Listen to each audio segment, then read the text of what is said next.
Jalen Moore swung into the Mason Creek gas station after varsity practice, just craving a cold drink. He had no idea his ordinary stop was about to detonate into something vicious and unforgettable. Two white deputies rolled up, suspicion already simmering behind their narrowed eyes. To them, Jalen was danger wrapped in brown skin.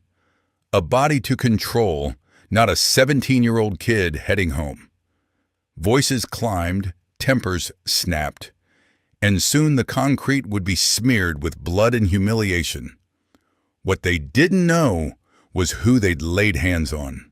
His mother, FBI Special Agent Renee Moore.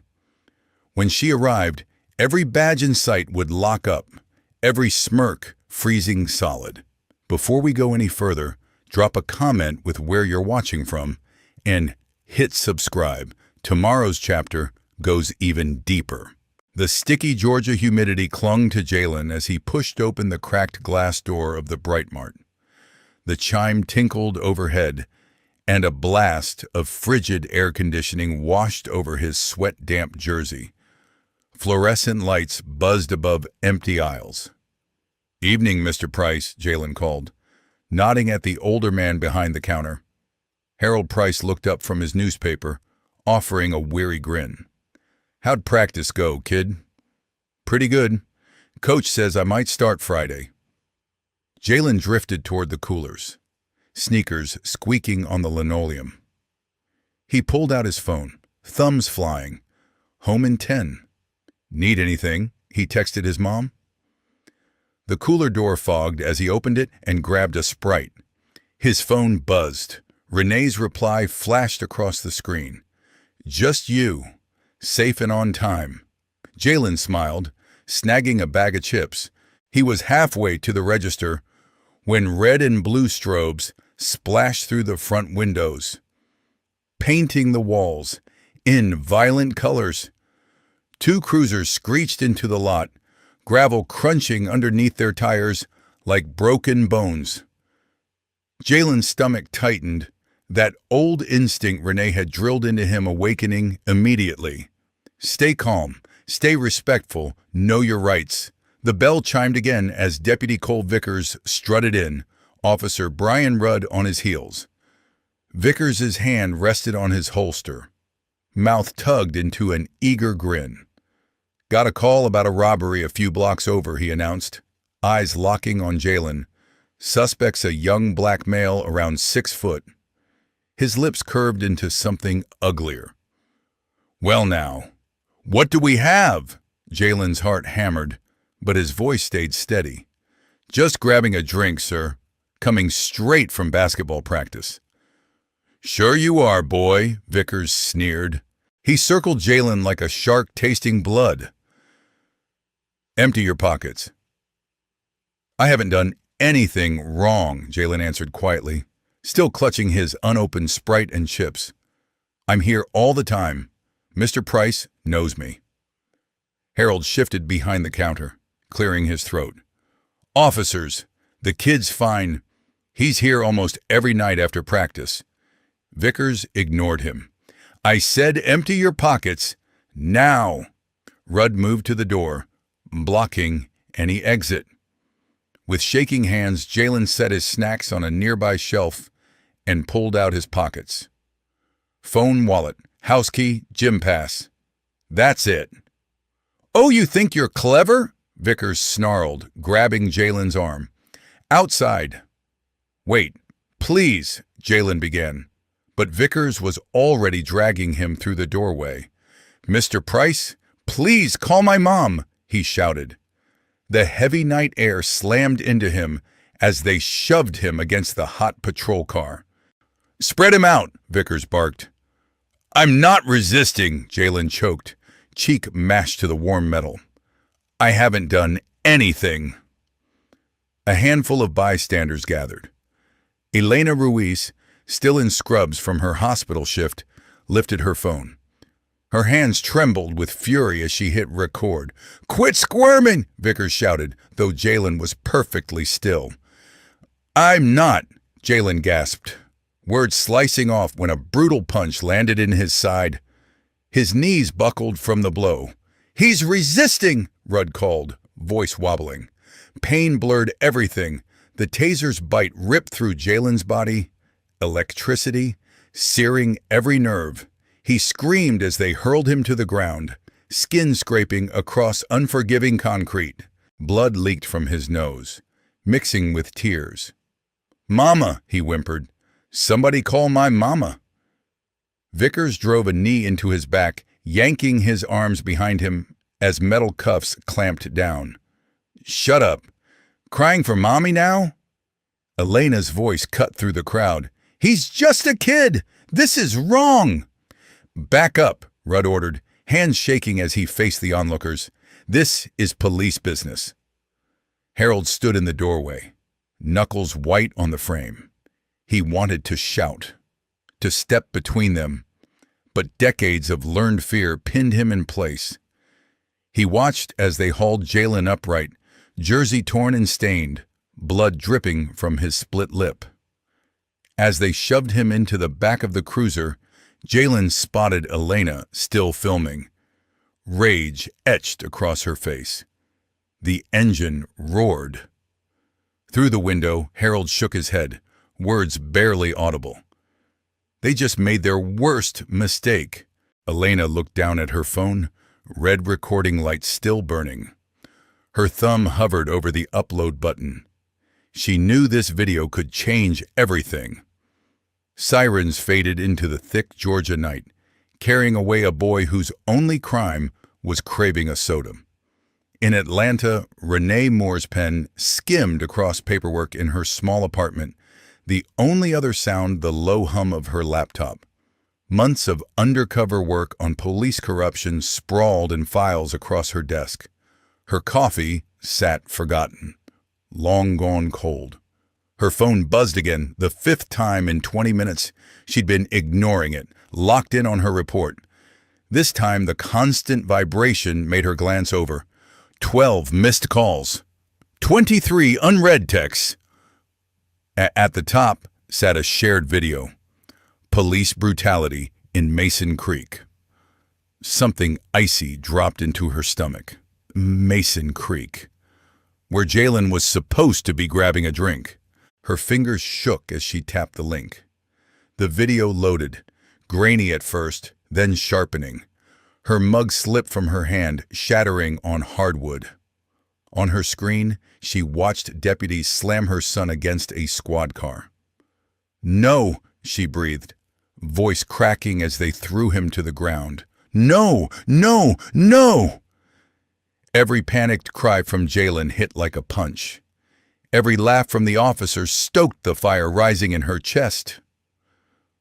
When the taser cracked, Renee slapped a hand over her mouth to smother a scream. Her son's blood on asphalt, his ruined jersey, his terrified voice calling for her, like he had as a little boy. She moved before the video ended. Gun from the safe, checked on autopilot despite shaking hands. Badge, keys, phone. Her brain ping-ponged between protocol and raw rage. The elevator felt useless. She bolted for the stairs instead. Her black FBI-issued SUV chirped as she unlocked it.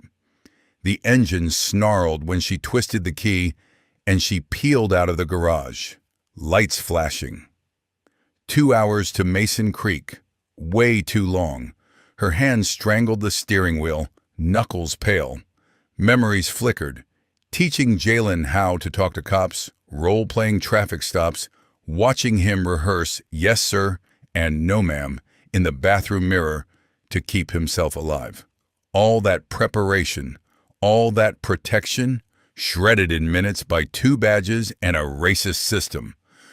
"Hold it together," she muttered, weaving through traffic. "Think like an agent. Document everything." She started making calls. First her supervisor, leaving a detailed voicemail. Location, timeline, possible civil rights violations. Then her lawyer.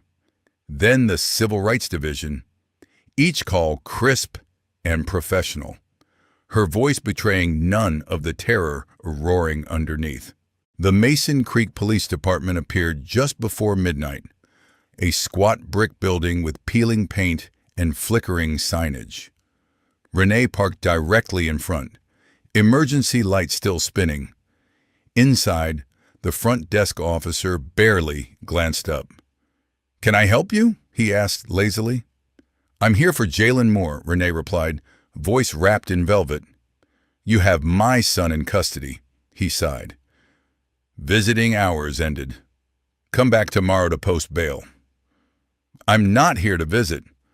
Renee slapped her FBI credentials onto the counter. "I'm here to take my son home. Now!" The badge gleamed under fluorescent lights. Phones stopped ringing. Conversations halted. The entire station inhaled sharply. I'll get the chief," the officer stammered, scrambling away from the desk. Renee stood perfectly still, counting measured breaths. Her eyes cataloged everything: camera placements, nameplates, the quiet shuffle of papers. Every detail could become evidence. Chief Everett Randall emerged, all polished Southern charm in a pressed uniform. His smile never reached his eyes. "Agent Moore," he drawled, "didn't realize the Bureau cared so much about small-town business." "Where is my son?" Renee asked, every syllable carved from steel. "Your boy was picked up in a robbery investigation," Randall replied smoothly. "Matched the description. When officers tried to question him, he got combative." "I watched the video," Renee said, stepping closer. "I want the body cam footage. Now." Randall's smile tightened. "We're experiencing some technical issues with those files. Equipment malfunction. You understand." "Both cameras malfunction at the same time?"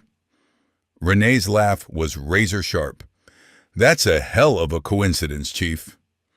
"These things happen," he said, palms spread in practiced helplessness. "Once everything's sorted, my son, now!" Something in her eyes made Randall retreat half a step. He nodded toward a deputy who hurried off for keys. They led her down a narrow hallway to holding. Jalen sat on a metal bench, trying to fold himself smaller. Dried blood crusted his nose and lip. The jersey she'd sacrificed overtime to buy him was shredded. The cell door clanged open. Renee knelt, fingers feathering over bruises. His skin felt cold, his stare distant. "You're safe now, baby," she whispered, pulling him close despite his wince. "They don't realize who they picked a fight with." Dawn crept over Mason Creek. As her SUV cut through quiet streets, Jalen slumped in the passenger seat. Renee's eyes flicked constantly between mirrors and windshield. Every patrol car they passed made Jalen shrink down. Silence pressed heavy, broken only by his occasional hiss of pain when they hit bumps. His swollen face looked even worse in the gray morning light. The ER report sat in Renee's briefcase. Contusions, mild concussion, bruised ribs, every mark photographed and signed. "They tailing us?" Jalen whispered hoarsely. "No, baby," Renee said, squeezing his hand. "But I'm making sure." Her phone rang, jarring in the quiet. Assistant Director Neil Keaton's name glowed on the screen. She answered through the car's Bluetooth. "Agent Moore," Keaton's gravelly voice filled the SUV. "I've been briefed on the Mason Creek situation." "Sir, I'm compiling a full report. Civil rights violations, evidence tampering." "Stand down, Renee," Keaton cut in. "This isn't a federal matter." "With respect, sir, they beat my 17-year-old son and erased footage. I get that you're upset as a mother," Keaton interrupted, "but don't make this personal. Let local channels handle it." "Local channels?" Renee's laugh turned bitter. "Like the Internal Affairs Office run by Randall's brother-in-law?" That's an order, Agent Moore, Keaton snapped. Drop it before you damage your career. Stay out of Mason Creek. The call clicked off. Renee's grip tightened until her fingers ached. Mom, Jalen murmured, staring out the window. Maybe we should just let it go. I don't want you losing your job because of me. Renee pulled into their driveway, putting the SUV in park. In the growing light, every bruise on his face came into brutal focus. Her kid, who helped neighbors with groceries and tutored younger kids in math, sat there broken. Tell me everything, she said softly. Every word, every hit. Jalen swallowed hard. They never asked for ID, just grabbed me. When I tried to show my school card, Vickers laughed, said I probably stole it. Renee's throat tightened. What else? They kept making jokes about running, Jalen said, wiping at his eyes. Rudd leaned in and whispered, Bet your mama taught you how to run, huh? Then they laughed. Renee closed her eyes, fighting down the fury.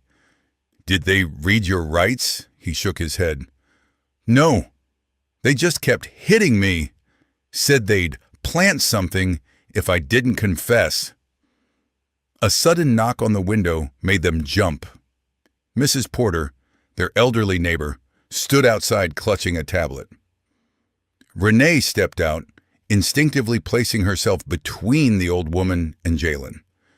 But Mrs. Porter's face held worry, not judgment. I saw what they did to your boy, she said, holding out the tablet. My granddaughter Elena filmed everything.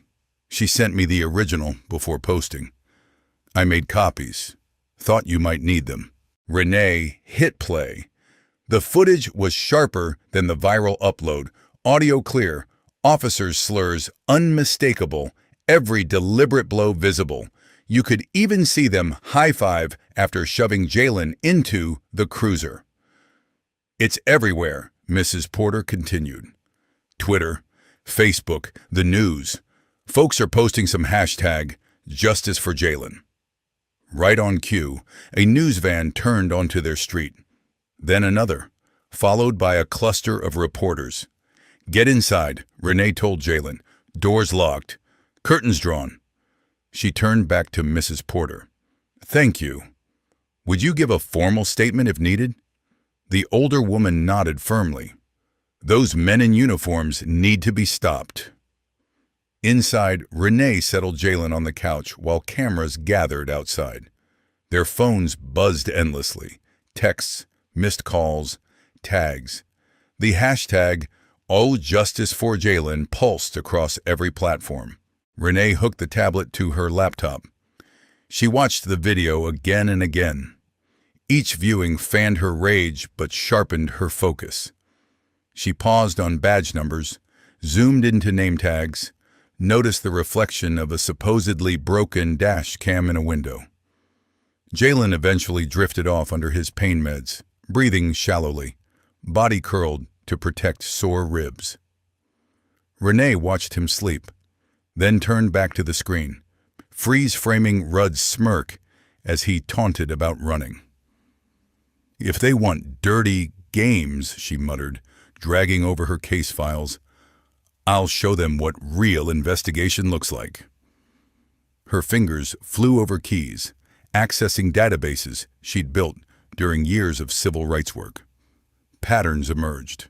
Similar incidents buried in bureaucratic language, officers quietly transferred, evidence repeatedly misplaced.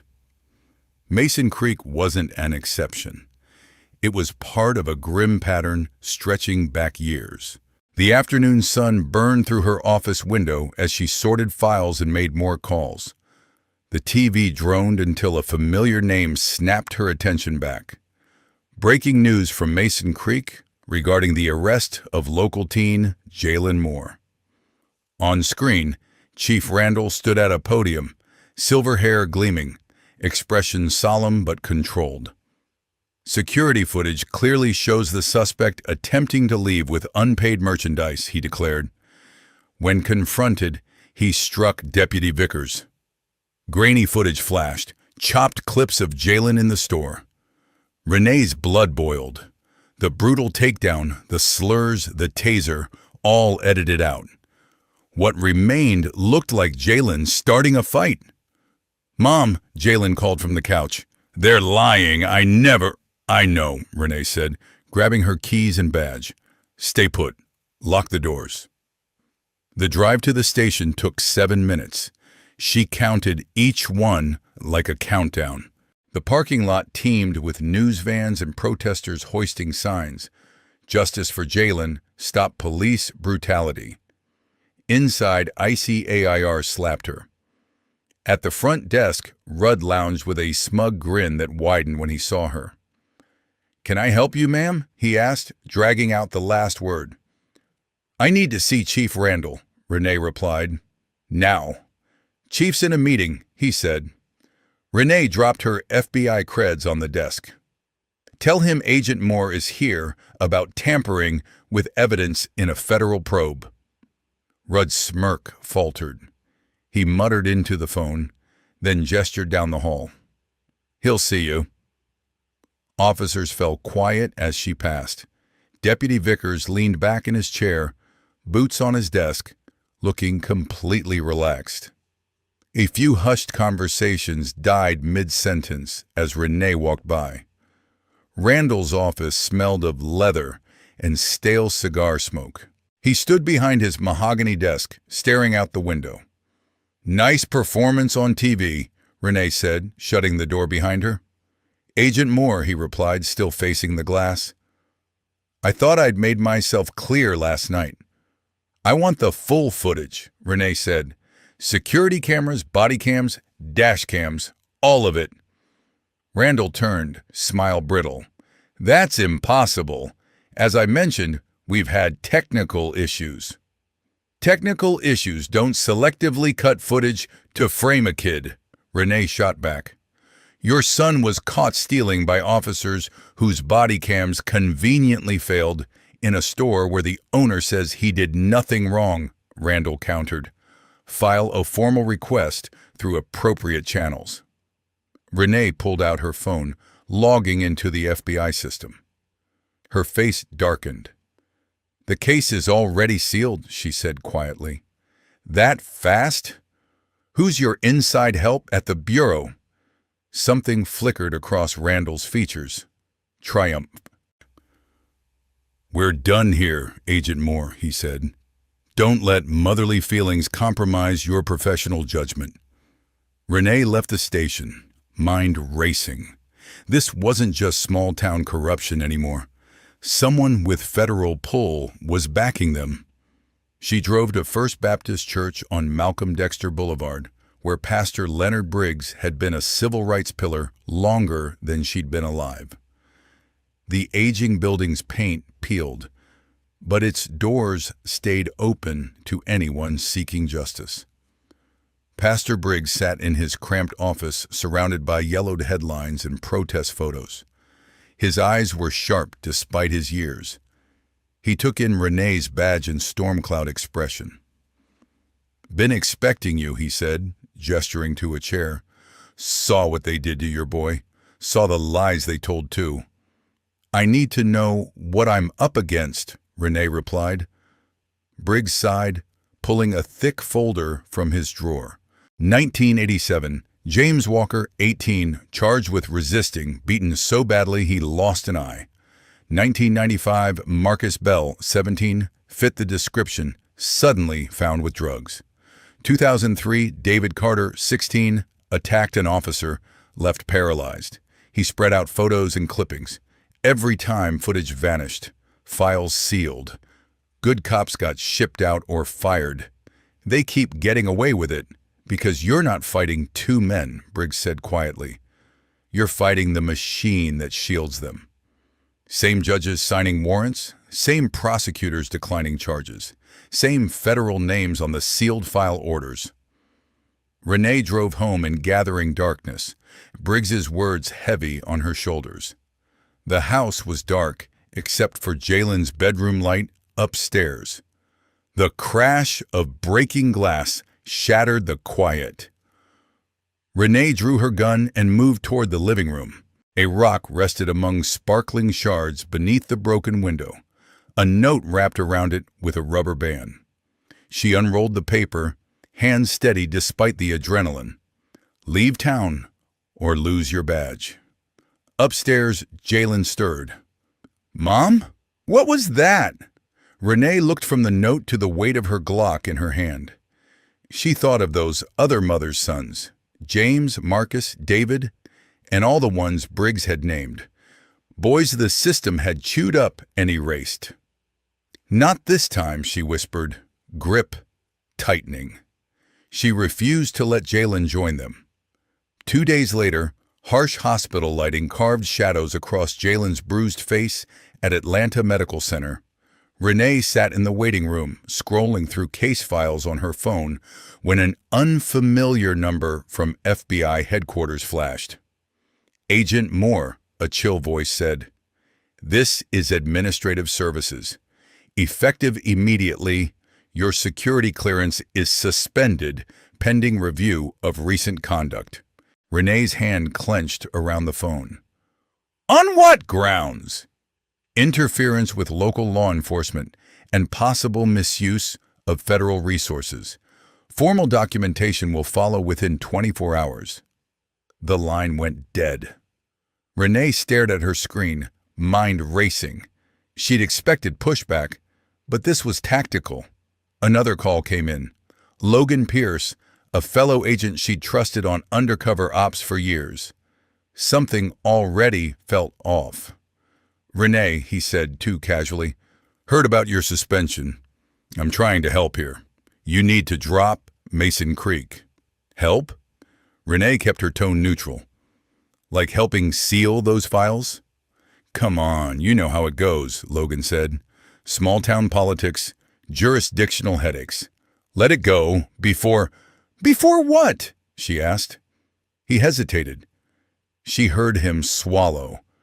"Before you lose everything you've built. Think about Jalen. He needs his mom employed, not—" "Don't you dare use my son to threaten me," Renee cut in, voice like ice. "What did they offer you, Logan? Promotion? Bonus?" "Renee, you're not thinking straight," he muttered. She hung up. His carefully chosen words and nervous tone confirmed it. He wasn't warning her. He was delivering a message. A doctor called Jalen's name. Renee watched him limp towards the exam room, shoulders tight. The bruises were fading, but something deeper had cracked. His trust in the world, his sense of safety. Her phone buzzed again. A text from Pastor Briggs. "Meet us at Morales Media, 2 p.m., bringing someone you should meet." 2 hours later, Renee pulled into a converted warehouse downtown. A sign read, "Morales Independent News Network." Inside, exposed brick walls were lined with photos of marches, headlines about protests. Nadia Cruz looked younger than Renee expected. Early 30s, sharp-eyed, laptop covered in justice stickers. Briggs made quick introductions. "Agent Moore," Nadia said, spinning her laptop around. "What happened to your son isn't random. I've been tracking Mason Creek PD for years. Look at this." Charts filled the screen. Arrest spikes, complaint logs, missing evidence. 10 years of targeted brutality, Nadia explained. Always young black men. Always technical issues with cameras. Every case ruled justified. "How do they keep dodging consequences?" Renee asked. Nadia clicked to another window. "Money." Financial records appeared. Civil forfeiture funds, padded budgets, mysterious donations. "Somebody's paying to keep this buried," Nadia said. "And someone in the Bureau is helping." "They didn't know who Jalen's mother was," Renee muttered. "That's their slip." "Exactly. Now we have a crack in the armor," Nadia said. Back home that night, Renee spread files across the dining table. Jalen was staying with his aunt for safety. Lightning flickered outside as she cross-referenced names and dates. One name popped up, and then another. Her hands trembled. 3 deaths labeled overdoses. Young black men stopped by Mason Creek PD weeks before dying. All linked to Vickers and Rudd, each with conveniently corrupted or missing footage. Malcolm Green, 20, found in his car with fentanyl in his system after a routine stop. Dashcam corrupted.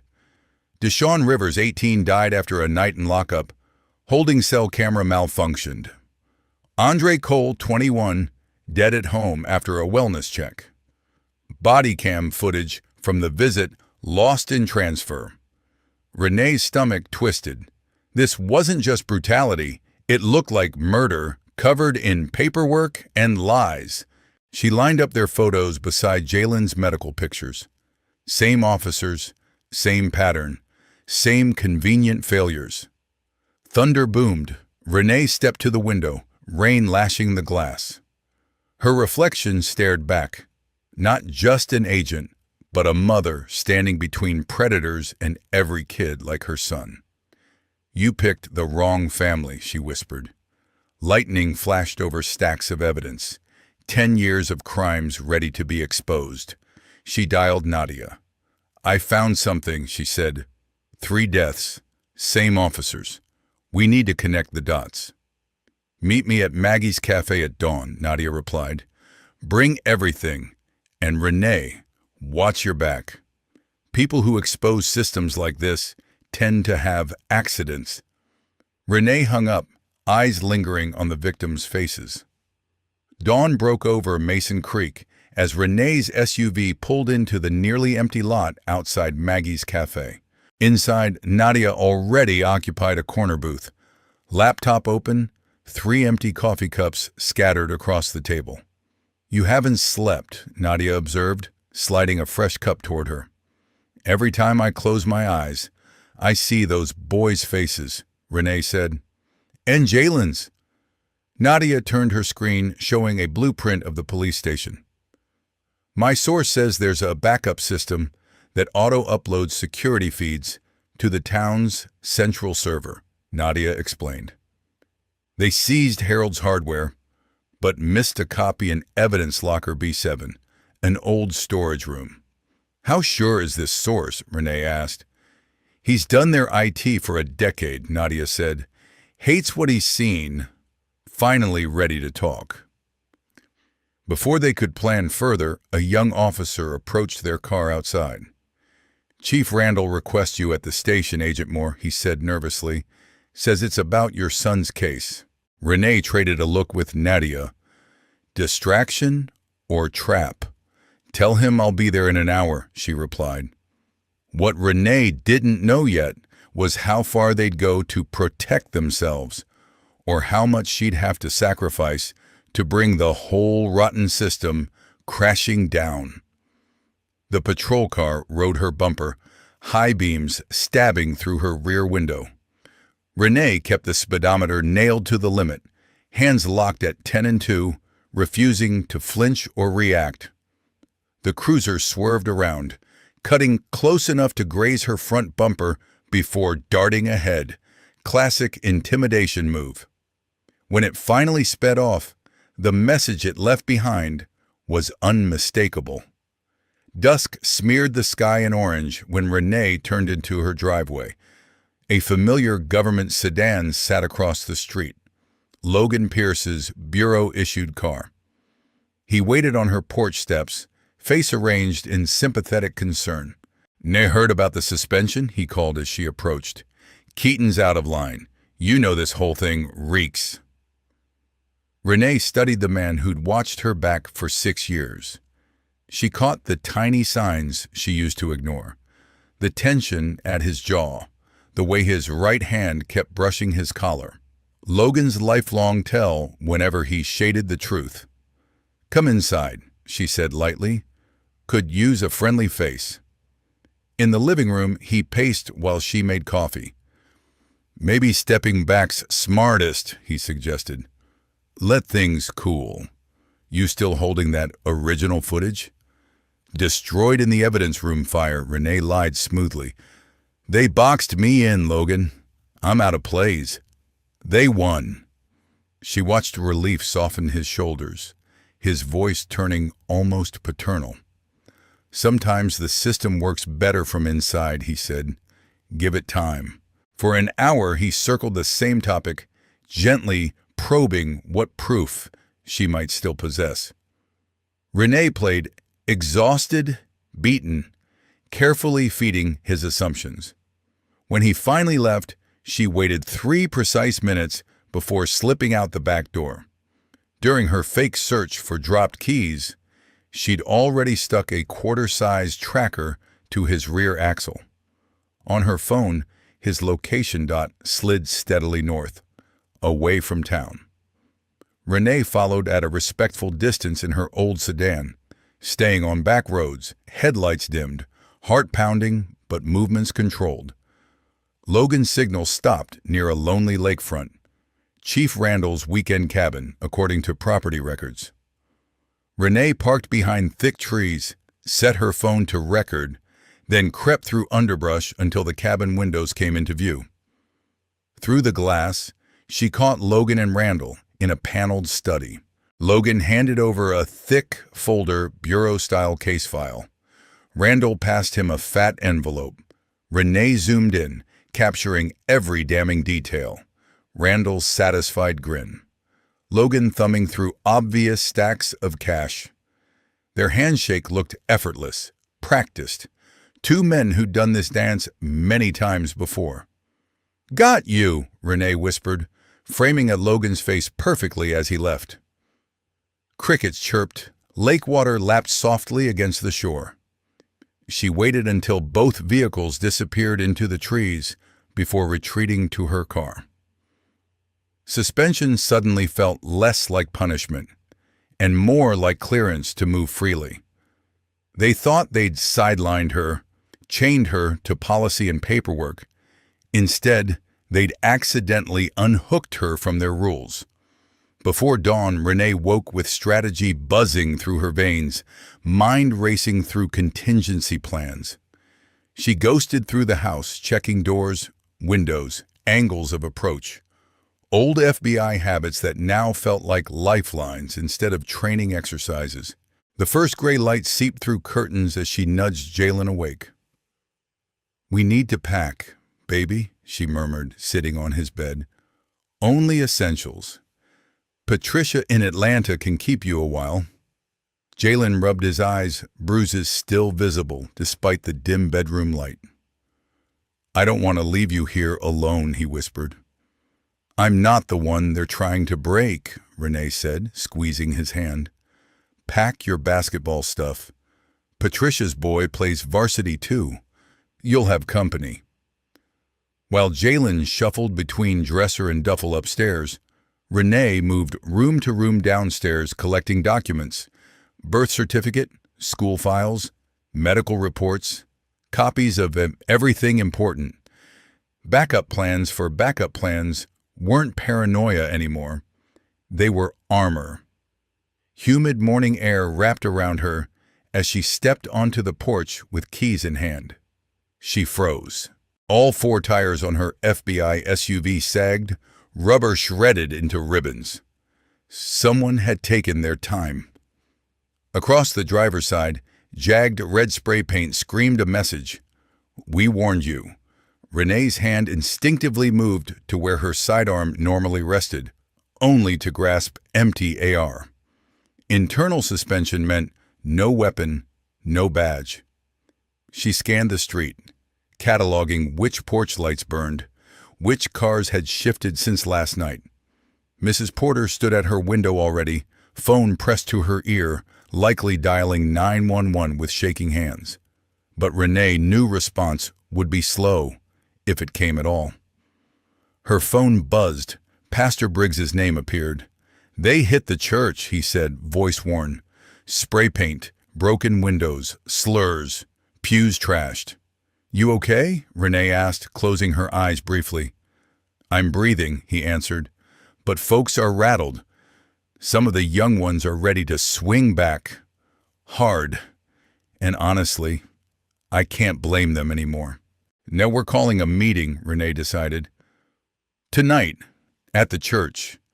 We show them everything, the raw footage, the patterns, all of it. People need to see exactly what we're up against. You sure that's wise? Briggs asked.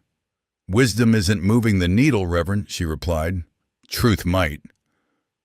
As she hung up, a pickup rolled by, slow. Two white men inside glaring like they owned the road. She recognized them from the diner the day before, the ones who'd hurled names and tried to run her out. The truck circled the block again and again, a third slow loop before finally disappearing. Renee called a rideshare for Jalen, sending him to Patricia's with instructions to text upon arrival. She watched the car until it turned out of sight. Then she locked her front door and started walking. 8 blocks to the church gave her plenty of time to absorb every hostile stare, every muttered comment. Outside a corner store, an older white woman actually crossed herself as Renee passed, like warding off evil. The church exterior was smeared with ugly words, windows boarded where glass had shattered. Inside, though, the sanctuary still hummed with something solid. Briggs was already scrubbing paint, shoulders bent, humming an old spiritual under his breath. They think this shuts us up, he said without turning, like we haven't outlived worse storms. All day people trickled in. News traveled by whispered conversations, encrypted group chats, shared looks. The town's heartbeat changed tempo. By evening, pews overflowed, not just with black families, but white allies, Latino neighbors, young activists, elders with canes. Harold Price sat near the front, jaw clenched, his gas station uniform still smudged from work. Renee stood at the pulpit, laptop cable snaking to the old projector. Not what you're about to see is heavy, she warned.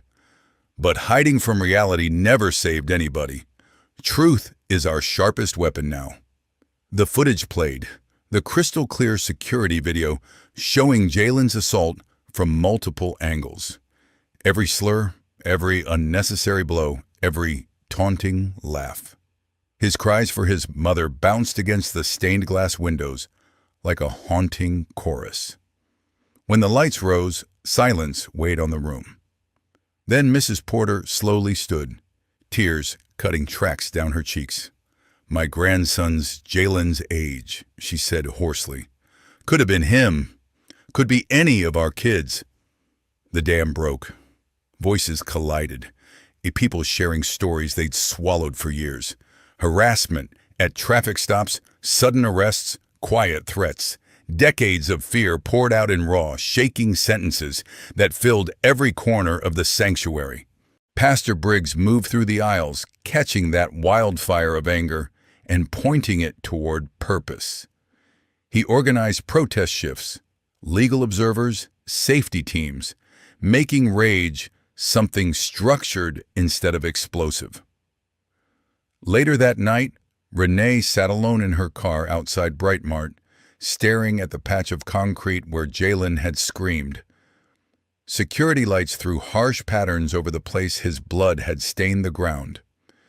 She could almost hear echoes of his voice, see the flash of taser prongs, feel his terror through the windshield. You're not just getting justice, baby, she whispered. We're taking this whole rotten structure apart. The gas station lights flickered, switching between too bright and dim. Renee kept watching, etching every detail into memory. That parking lot wasn't just a crime scene anymore. It was the spark that had lit an entire town. Days later, Mason Creek boiled over. Protesters flooded Main Street, signs raised against the brutal Georgia sun. Justice for Jalen thundered off brick storefronts as hundreds marched in careful, peaceful formation. From her spot near the courthouse steps, Renee tracked officers' positions, riot helmets and shields, despite a clearly approved permit. She recognized the way hands hovered near batons, the subtle shifting of formation. They were staging something. Her phone buzzed. Derek's name flashed. "We've got a serious problem," he said, voice ragged. "Cloud backup's gone. Someone sliced through my protections." They didn't just remove files. They nuked the whole damn server. "Can you trace it?" Renee asked. "Working on it," Derek muttered. "But this is pro level. Multiple entry points, bouncing through overseas servers. Whoever did this knew exactly what they were erasing." Shouts erupted before she could respond.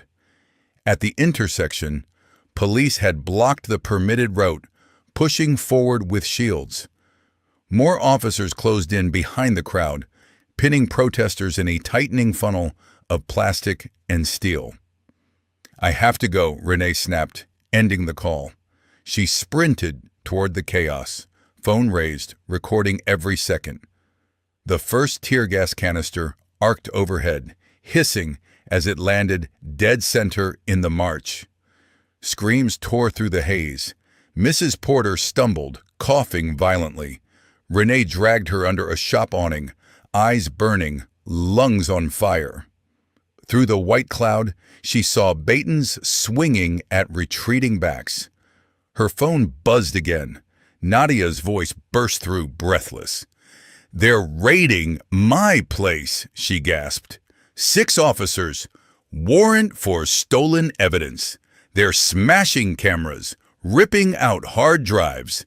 Maya, they're erasing every source I've got." The call cut. Renee's stomach dropped. This wasn't random. This was coordinated warfare. Gas, raids, server wipes, arrests, all timed together to overwhelm every front at once and smother the story. An hour later, as medics rinsed eyes and treated bruises, another message came. "Pastor Briggs arrested while trying to negotiate with police lines.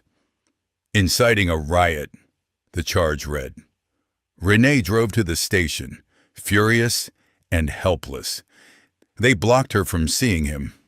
"He's being processed," Vickers smirked behind the desk. "Paperwork's complicated. Might take a while." That smug face almost pushed her past professional restraint. She walked out instead, jaw clenched. That night in Atlanta, she found Jalen at Patricia's, glued to news coverage. His eyes were red. "They're saying Pastor Briggs punched a cop," he choked. "They're calling protesters thugs, like we started everything." "Maybe we should stop, Mom," he whispered. "Maybe this is just how it is. No matter what we do, they twist it, hit harder, and win anyway." His voice cracked on the last word. Renee sat beside him, pulling him close. He practically filled her arms now, but for a moment she felt his weight like when he'd fallen asleep on her shoulder as a toddler. "Listen to me," she said gently. "Change always looks impossible at the start. Power never gives up comfort quietly. When we push, they push back harder. That's their only move, make us hopeless." "What if they win?" he murmured. "They only win if we surrender," Renee answered. Every justice movement looked doomed at first. Civil rights, women's rights, workers' rights. People bled for those victories, but refused to quit.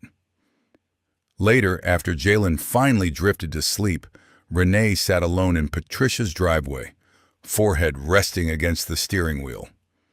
Images of the day looped. Gas clouds, smashed cameras, handcuffs on good men, files disappearing. She popped the glove box, searching for painkillers. Her fingers brushed something small and plastic. She pulled out a USB drive she didn't recognize, a tiny note taped around it in Derek's neat handwriting. "Emergency backup, original footage, alt metadata offline. Stay safe." Renee stared at the drive, barely breathing. Somehow, Derek had slipped this into her car days earlier, anticipating exactly this level of scorched earth retaliation. She closed her fist around the device. Here it was. The entire attack in pristine quality, uncut, unedited, every angle, every audio track.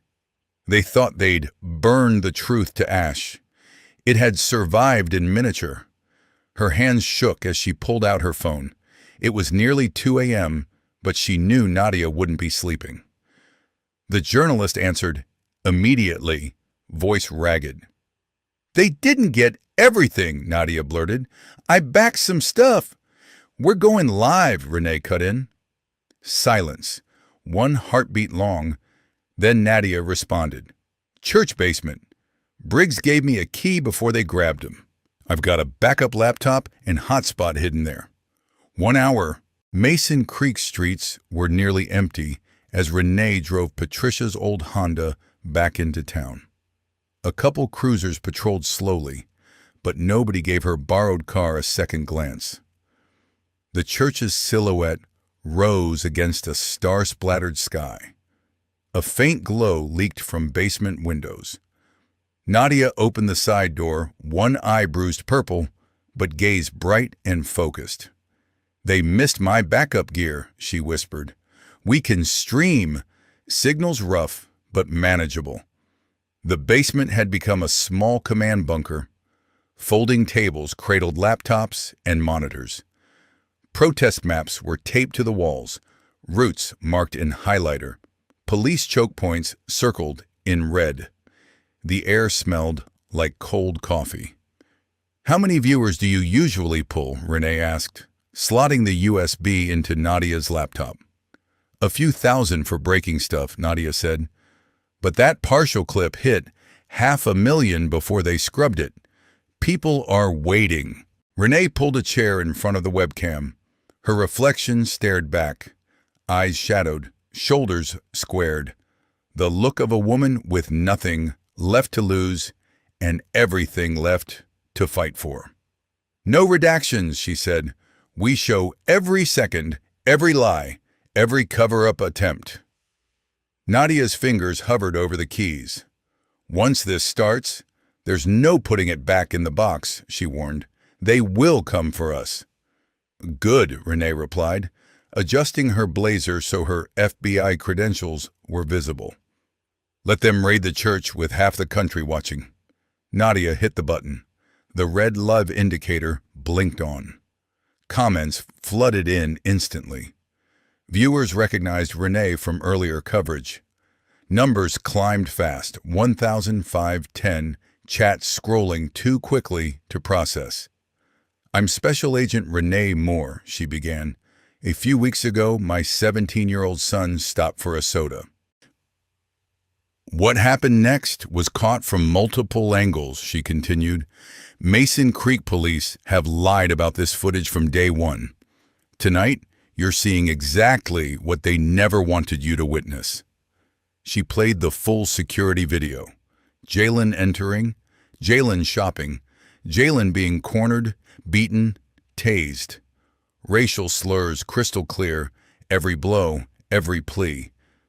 Then she split-screened it with the edited version released to the press. "Watch what's missing," she said.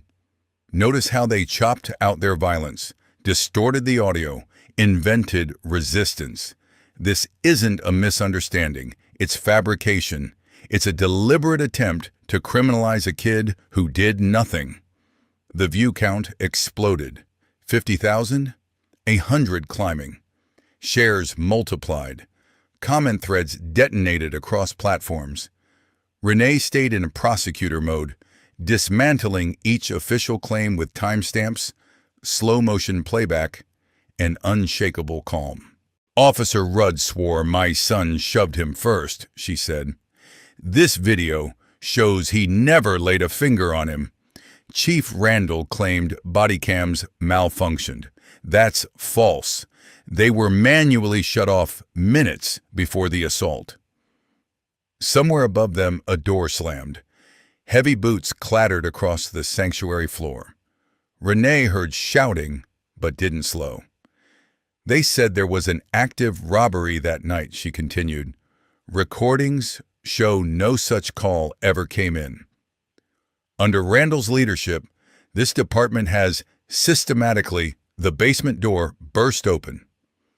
Officers stormed down the stairs, flashlights spearing the gloom. Nadia threw up her hands but kept the cameras trained on the chaos. Targeted young black men, Renee finished, staring into the lens as officers surrounded them.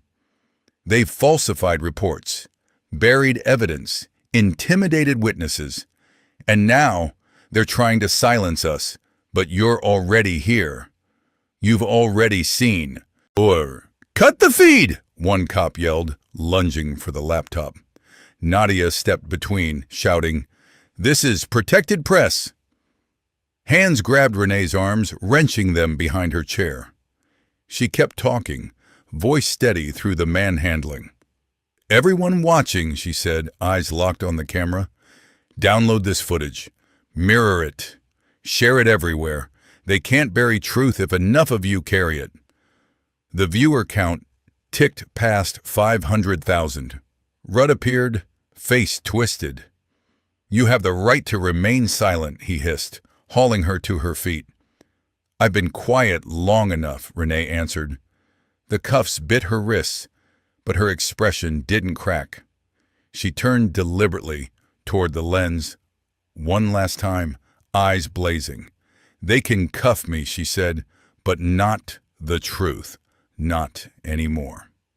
Tessa, I mean Nadia, shouted the church address as officers tried to knock the camera aside. The final broadcast image showed Renee being led away, head high, while Nadia yelled coordinates for incoming media. Through the basement windows, red and blue lights washed the walls like the first colors of a different dawn. Fluorescent bulbs hummed overhead as Renee sat in the interrogation room, wrists chained to the chair bolted in front of her. The walls felt closer than usual, but she sat straight, breathing slow, controlled. Her shoulders ached from the rough arrest, but she refused to flinch. The door swung open theatrically. Chief Everett Randall strutted in, badge polished to a blinding shine, file folder clutched like a stage prop. "Quite the performance," he smirked, dropping the folder on the table. Slandering law enforcement, whipping up unrest, torpedoing investigations. Not exactly textbook behavior for a federal agent, Agent Moore. Renee held his gaze, silent. He leaned in, cologne sharp and cloying. "Where's all that righteous fire now?" he taunted. She listened to the sounds outside, raised voices, car doors slamming, a growing presence gathering. "I've handled plenty of troublemakers in 30 years, Randall continued, pacing. "Activists, politicians, grandstanding lawyers. They blew through town, thought they'd change everything. I'm still here. They're not." He planted both hands on the table. "But you," he said, "you're special." A Fed turning on her own. "Traitor to the badge." Renee finally spoke. "Your badge isn't mine," she said quietly. 3 words, razor sharp. His smile evaporated. "You'll never work again," he hissed. "Not in law enforcement, not private security, not even guarding a mall. And that mouthy son of yours, he's about to learn what happens when kids step out of line." Before he could rant further, the station doors crashed open. Heavy, synchronized boots hammered the hallway. Renee heard the unmistakable cadence of federal agents pouring in, their clipped commands slicing through the building. "FBI Internal Affairs," a voice barked. "Nobody moves." Randall's confidence shattered. He reached for his radio just as the interrogation door flung open. Assistant Director Keaton stood there, flanked by 2 internal affairs investigators. His usually immaculate suit was wrinkled, tie loosened like he'd driven straight from Atlanta without stopping. "Chief Randall," Keaton said, voice like cold steel. "Step away from Agent Moore. Right now." "Hold on," Randall stammered. "This woman broke multiple laws." "What I see," Keaton cut in, is a federal agent illegally detained after exposing systemic civil rights violations. Unlock her now. Cuffs came off. Renee rolled her sore shoulders. The footage has over 2 million views, Keaton continued. Attorney General's office called my cell personally. This station is under federal investigation, effective immediately. All officers in the Jaylen Moore incident are suspended, pending review. Outside, chants rolled louder, even through the thick glass. Hundreds of voices braided together. Justice for Jaylen! Justice for Jaylen! Helicopters thumped overhead. News vans crowded the street, satellite dishes raised like metal trees. "You can't just walk in here," and Randall started. "We can," Keaton said evenly, "and we already have. Your files are being seized. Every case over the last decade is under review. Complaints, use of force reports, edited footage." An internal affairs agent stepped forward. "Chief Everett Randall," he said formally, "surrender your badge and weapon. You're placed on administrative leave pending investigation into civil rights violations, evidence tampering, and conspiracy." Randall's hands shook as he unbuckled his duty belt. The badge he'd hidden behind for decades clinked against the table. Its shine looked dull now. Keaton turned to Renee. "Agent Moore, you're free to go," he said. "The Bureau regrets not backing you sooner." As she walked through the station, she passed officers being separated for questioning. Computer towers unhooked, stacks of files loaded into evidence boxes. Logan sat in a side room, head in his hands, internal affairs agents interviewing him. Outside, the station doors opened onto a sea of people. Morning sunlight bathed the crowd. Faces of every shade, families with kids hoisted on shoulders, handmade signs demanding accountability. Pain and hope stood side by side. Protesters held posters bearing names of other victims, past and present, no longer faceless. Nadia filmed from the base of the steps, eye bandaged, camera steady. Pastor Briggs, freshly released, led the crowd in a thunderous hymn. Renee paused at the top step, taking it all in. This was bigger than her or Jaylen now. This was about every mother who'd prayed her child came home alive. About a town refusing to whisper anymore. "This is only the beginning," she murmured, words nearly swallowed by the roar. Justice had finally awakened in Mason Creek, and it wasn't going back to sleep. Inside, Keaton led her towards the records wing. Internal affairs agents in dark jackets flowed through offices, prying open file cabinets, disconnecting desktops, labeling boxes. Officers sat frozen at their desks, hands visible as their badges and guns were carefully collected. "We'll need your help identifying specific cases," Keaton said. "Your report mentioned patterns stretching back years." "Start with anything involving Vickers or Rudd," Renee replied, "especially where body cam footage went missing or complaints were buried." In the archive room, techs had set up scanners and laptops. Stacks of files towered on tables. Maya, Renee, spotted familiar names instantly. Young black men arrested on vague charges, cases closed with suspiciously tidy explanations. "Here," she said, pulling a thick folder. "Marcus Jenkins, 2019. Alleged resistance dies in custody. Footage accidentally deleted." Keaton nodded. "Add it to priority. We're building a RICO-style case. Systemic corruption, not just isolated incidents." Through a small window, she watched deputies escort Briggs out of holding. His collar was wrinkled, but his spine straight. The officers who'd cuffed him earlier now couldn't meet his gaze, shame flickering in their expressions. Nadia strode through with camera rolling, press badge front and center, documenting each seized box, every labeled hard drive. CNN picked up our stream, she called.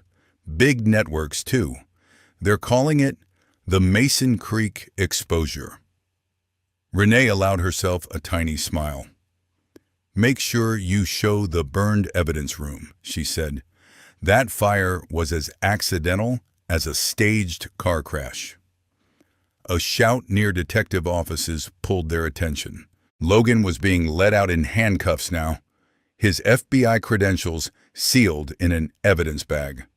He'd tried deleting files from his laptop, but the lake cabin recordings had already nailed him. "Renee," he pleaded, "I can explain." "We investigated dirty cops together," she said coldly. "You knew exactly what this was. You just liked the money more." She turned away as agents hustled him toward a waiting federal vehicle. Radio chatter crackled suddenly, officers rushing toward the rear of the building. Through the back window, Renee saw Randall sprinting across the lot, briefcase clutched tight. "He's running!" Keaton barked. "All units converge on the rear exit." Renee cut through the evidence corridor and slipped out a side door, emerging into sunlight just as Randall rounded the corner. He nearly collided with her, skidding to a stop, eyes wild.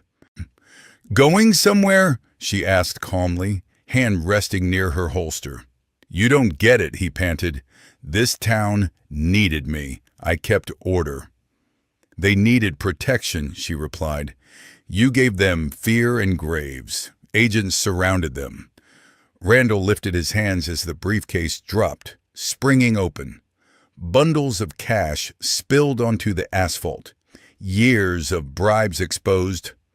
They marched him back through his own station in cuffs. 3 months later, Renee stood at a new podium under an autumn sky.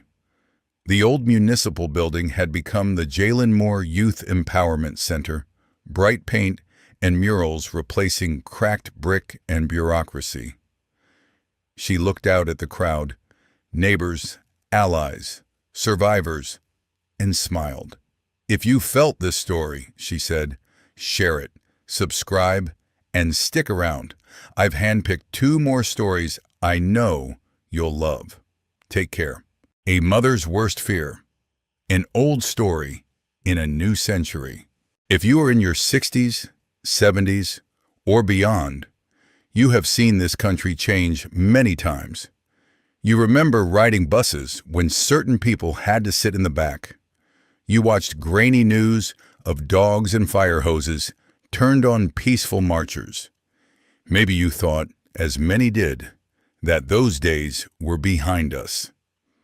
Yet the night Jalen Moore stopped for a simple cold drink in Mason Creek, the past came roaring back. For older Americans, his story is painfully familiar.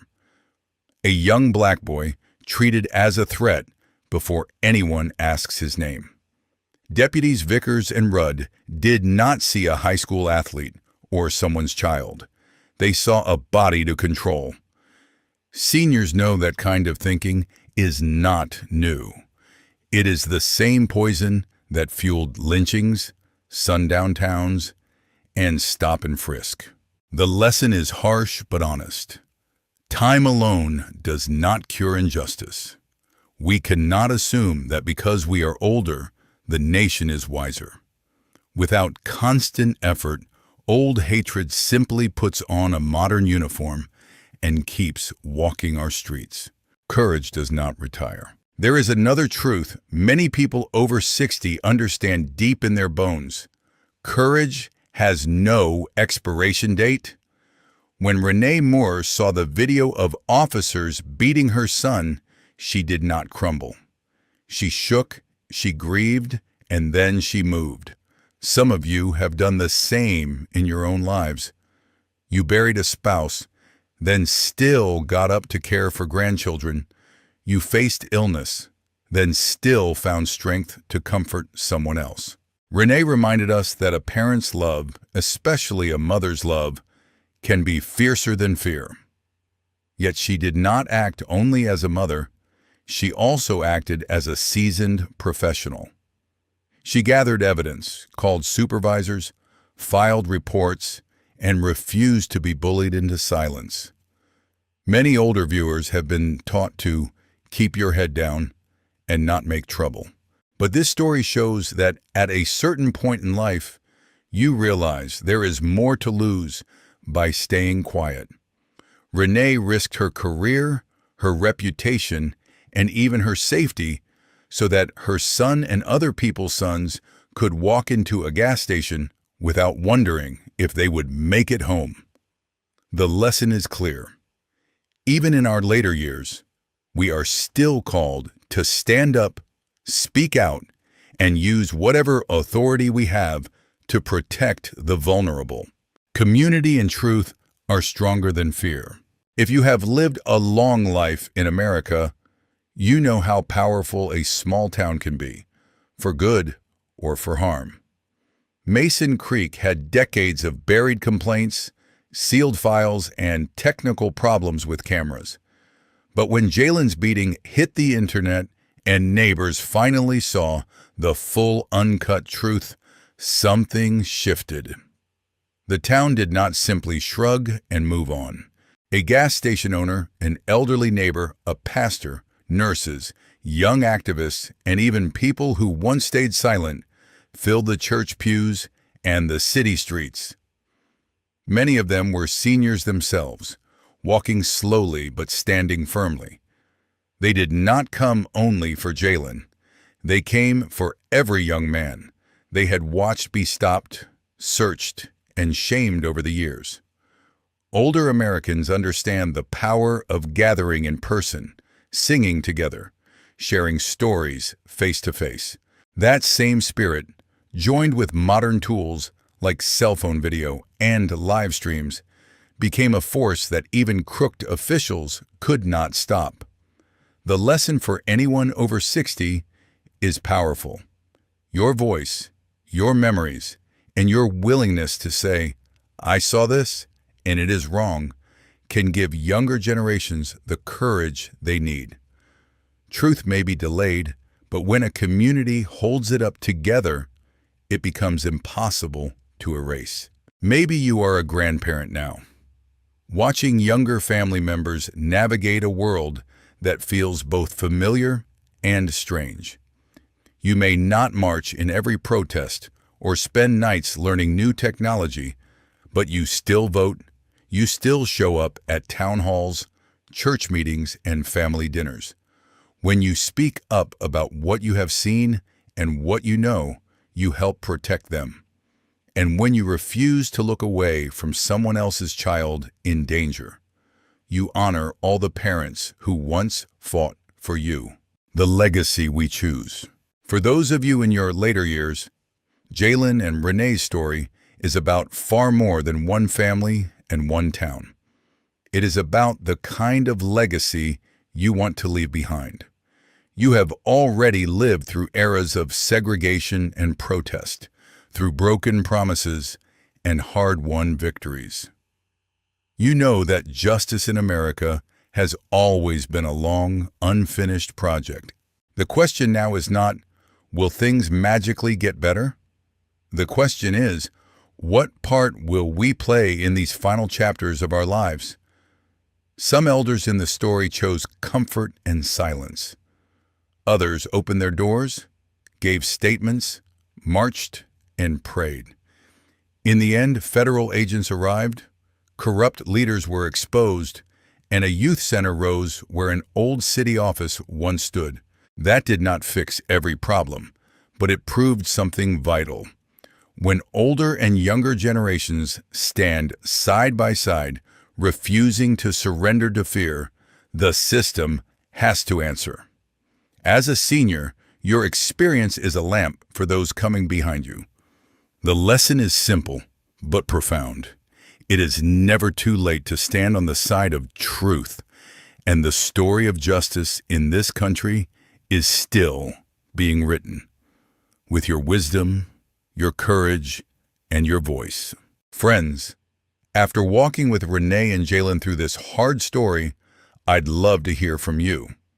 Do you believe that ordinary people, parents, grandparents, neighbors still have the power to push back when the system gets it wrong?